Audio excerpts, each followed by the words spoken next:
You'll never survive. Nonsense. You're only saying that because no one ever has.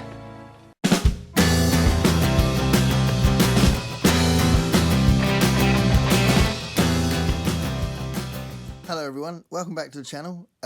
Thanks again to the subscribers, and if you've just discovered the channel and you like this video, please subscribe. Anyway, today I'm looking at John Christopher's The Death of Grass. So this was a book that I hadn't heard of. I had heard of John Christopher, but I hadn't heard of this book until I started watching booktube videos, and I saw it mentioned by somebody. It wasn't a full review, but someone had mentioned it in passing. And then clearly that logged into my head, and then I saw it in the library. This is a library copy, and got out of the library because the premise sounded really interesting to me. So I'll read the premise on the back because I think that would probably be the most eloquent way of doing this. At first, the virus wiping out grass and crops is of little concern to John Custance. It has decimated Asia, causing mass starvation and riots, but Europe is safe, and a counter-virus is expected any day.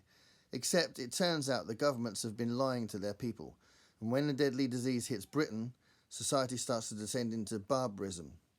As John and his family try to make it cross-country to the safety of his brother's farm in a hidden valley, their humanity is tested to its very limits.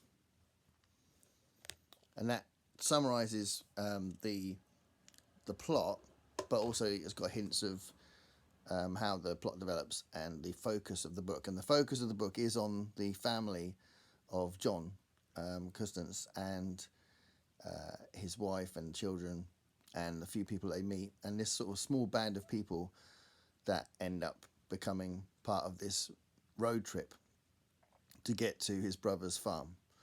That's their hope anyway, to get to his brother's farm. And it's done really well. It's compelling, it's powerful, it's gripping, it's quite violent, it surprises you sometimes. And there's an introduction in this copy of the book where it mentions that you could argue that this is the predecessor to things like Mad Max, and society gets into such a state of barbarism and that kind of hellish, sort of violent state, that you can see why that kind of comparison's being made.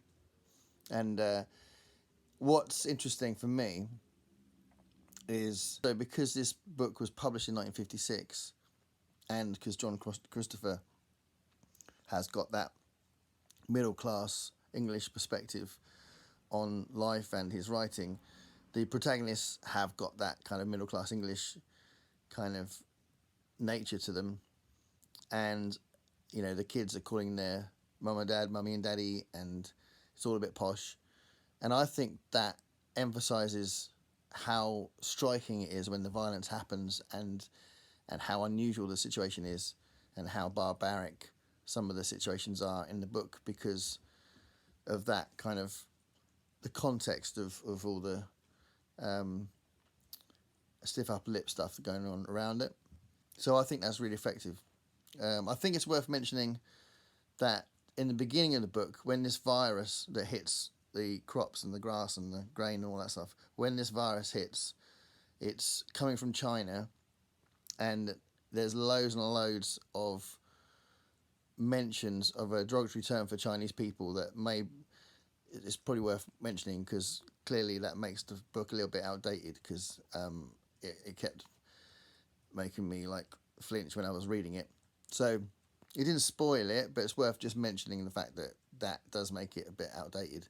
So there is some you know, you could argue that's a bit of offensive language, but you know, 1956, it wouldn't have been seen as offensive, I don't think, at the time.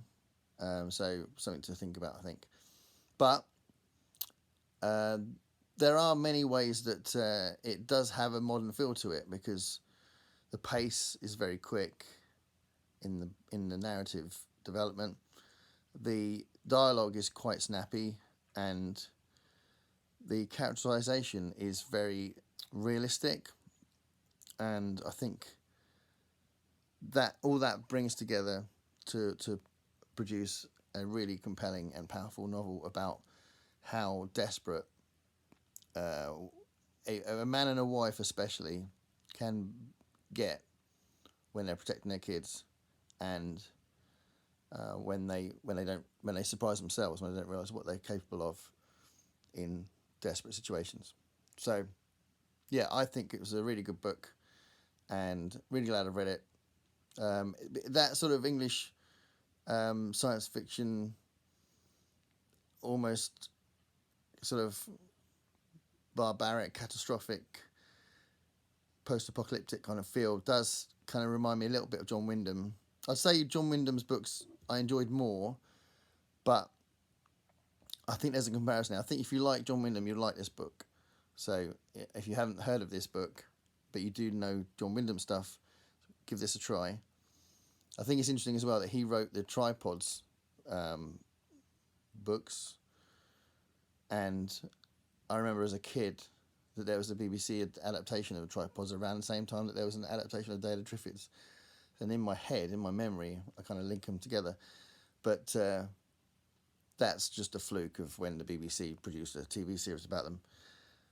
But it's interesting that I do think there's a little bit of a link in style. Yeah, I thought this was really good. So, have you read this book? What did you think of it? Death of Grass, John Christopher from 1956. What do you think? Thanks for watching the video. See you later. Bye.